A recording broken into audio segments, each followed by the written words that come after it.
গুৱাহাটী মহানগৰীৰ কৃত্ৰিম বান পৰিস্থিতিক লৈ মন্ত্ৰী জয়ন্ত মল্ল বৰুৱাই কিছু মন্তব্য কৰিছে। মন্ত্ৰীগৰাকীয়ে শেহতীয়াভাৱে কেনেধৰণৰ পদক্ষেপ গ্ৰহণ কৰা হৈছে আৰু ইয়াৰ সমান্তৰালভাৱে কৃত্ৰিম বানৰ সময়ত যিসমূহ পৰিস্থিতিৰ সৃষ্টি হৈছিল সেই পৰিস্থিতিক লৈও মন্ত্ৰীগৰাকীয়ে মন্তব্য কৰে।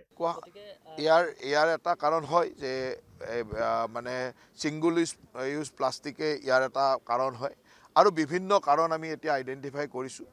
তাৰ ভিতৰত কিছুমান কাৰণ এনেকুৱা যিবিলাক কাৰণ আইনগতভাৱে প্ৰতিজন গুৱাহাটীবাসীয়ে কৰিব লাগে কিন্তু কৰা নাই, বা আমাৰ বিল্ডিং একমতেও কৰিব লাগে কৰা নাই, তেনেকুৱা কামবিলাকতো আমি অলপ কঠোৰ হ'ম। বিশেষকৈ আমাৰ যিটো মানে আমাৰ গ্ৰাউণ্ড ৱাটাৰ ৰিচাৰ্চ আৰু ৰেইন ৱাটাৰ হাৰ্ভেষ্টিঙৰ ওপৰত আমি খুব কম দিনত অত্যন্ত কঠোৰ হ'ম। এই বানপানী এই পৰিৱেশৰ মাজতে আমি ইতিমধ্যে এই আলোচনাবিলাক কৰি আছোঁ।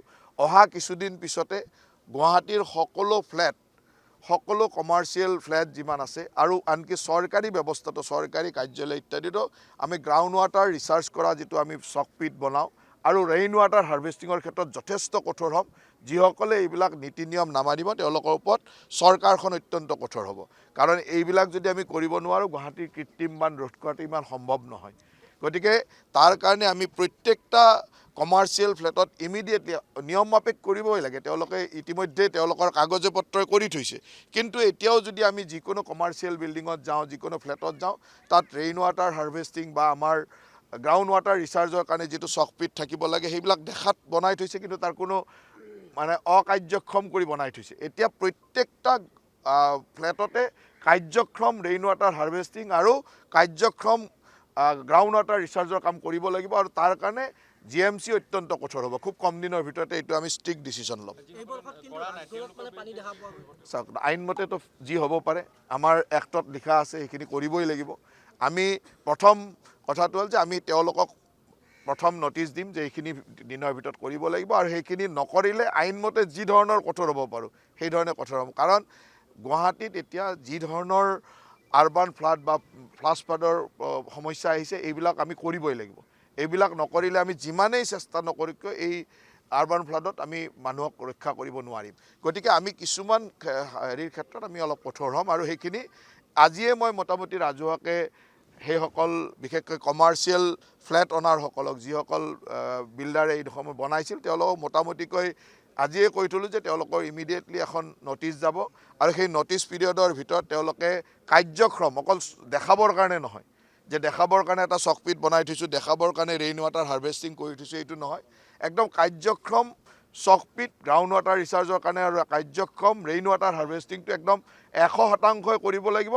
আৰু এইটো যে যিসকলে এনেকুৱা ধৰণৰ কাৰ্যক্ষম কৰাৰ চাৰ্টিফিকেট আমাক আনি দিব নোৱাৰে, তেওঁলোকে নেক্সট ফ্লেট বনোৱাৰ পাৰ্মিশ্যনো নাপায়।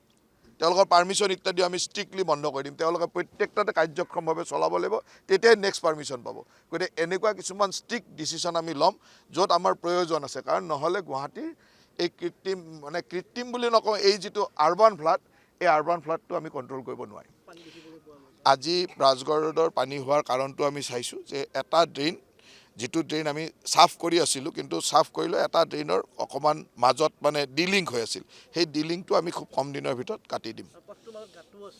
সেইটোৱে মই ক'লোৱে দেখোন, মই আপুনি কোৱাৰ আগতে ক'লোঁ নহয় যে তাত এটা ড্ৰেইন আহি আধা ৰাস্তাত লিংকটো নোহোৱা হৈ গৈছিলে।